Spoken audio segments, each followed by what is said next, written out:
Yeah, or the other thing that could mean, because you don't get it, it could just mean it's fake, right? She's making it up. So that's what I'm going to choose to believe. Her whole career is fake. She's just trying to fool all of us. She's part of big science. I have a question. So tell me a little bit. I love this idea of big science. Like there's big science. Big pharma, big science. Yeah. Well, the idea that climate change is a hoax because scientists are making money off the idea of climate change or something. I don't get it. Like, if you compare the motivation of scientists to make money off of promoting climate change versus the oil industry's kind of incentive to debunk the idea of climate change, which has a greater incentive, right? Like, right. I don't know. Anyway. And I think of Doge and the chainsaw, and I think of like when you hear about like the big oil has billions in subsidies from our tax dollars. Mm-hmm. And you just kind of, and then they post these record billions of 56 billion in profits, you're like, why the subsidies for big oil? I don't quite, that to me, that would be like my Doge thing. It's like, why are we giving big oil all that money? Like, it doesn't make, Yeah. But okay, so here's my question: is chemtrails? Yeah. Like, no, because I know my whole family believes in chemtrails. And so I'm the only one who doesn't. I know zero people. So I'll give you. Yeah, let's talk about chemtrails. Explain to me, like, what they are and how deep down the rabbit hole it goes. Is it like a CIA program to like? Well, I think that's one of my first problems with all these conspiracy theories is that it's so incoherent. Like, one person will say, like, they all think it's definitely real, but one person will say it's geoengineering, and another person will say it's mind control drugs or whatever, right? Mm-hmm. And then a third person will say some other thing that it is. But it's definitely real. Like, we don't agree. None of those people agree on what the thing is or why it exists, but it's real for sure. Like, that already seems like a problem. So when I used to sort of peek at my brother's socials, because he's obsessed with chemtrails. Like, it was vaccines, and now chemtrails is 100% of his, I don't know. The last time I looked at his social media, it was like all chemtrails all the time. In fact, I think he even renamed his profile name Chemtrails, like TRLZ, I think, TRLZ. I think that's how he named himself online, because that's his mission now, right? And so his theory seemed to be that chemtrails were a way of disposing of fly ash, which is like a coal, like a byproduct of coal mining. Yeah. And so, he used this phrase, like, I can't remember the phrase, but basically the premise of the phrase, or the gist of it, was that the way to get rid of pollution is distribution or dissolution or something like that, like spread it around. And it was somebody's quote about pollution. And so that's the basis of his theory that, it's a way of getting rid of this waste product.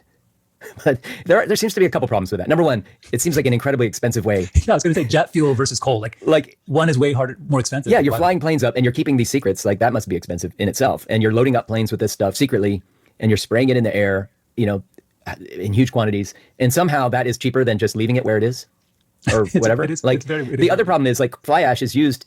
It's like an essential, like an important ingredient in concrete and cement, right? Like, it makes cement and concrete harden much better and much more resilient and durable. And so there's a bunch of industrial uses of fly ash that it just seems to me like if you had a big pile of it somewhere, like you would sit on it and then maybe sell as much as you could. Like, this idea that you're going to just spray it into the air at great expense seems so okay. So that's my brother's theory of chemtrails. It's fly ash, but the geoengineering thing.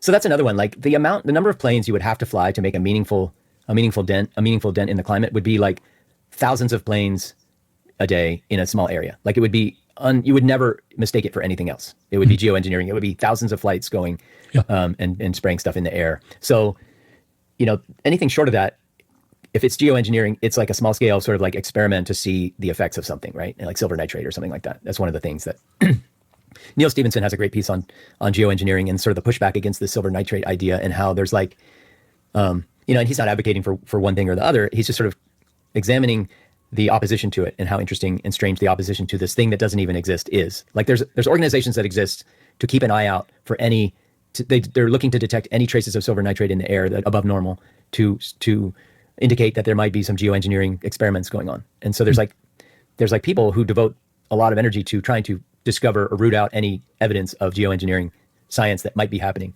But there's definitely not anything happening on a large scale, because you would see it. It would be unmistakable. Wait, so back to chemtrails. So this theory is that this fly ash thing, and is that like the most common, like, are there, within the chemtrail community, are there different sort of positions or theories about why it's being done? Like, like I said, I mean, I think geoengineering is one group of people thinks, there's chemtrails happening and it's a geoengineering thing.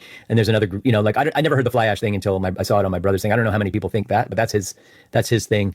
But I think the geoengineering thing, the theory, that's the more common hypothesis of what chemtrails are and why they exist, why it's happening, you know. And then then I've heard like more niche theories, like it's mind control drugs or whatever. Because every once in a while I'll fall into like a rabbit hole where people are describing the chemtrails. And then what was that? There was like a CIA study that went on for decades. And there was a guy in Montreal who was like experimenting on his mental patients using all sorts of different hallucinogens and sort of torturing them. And it was like all for the CIA.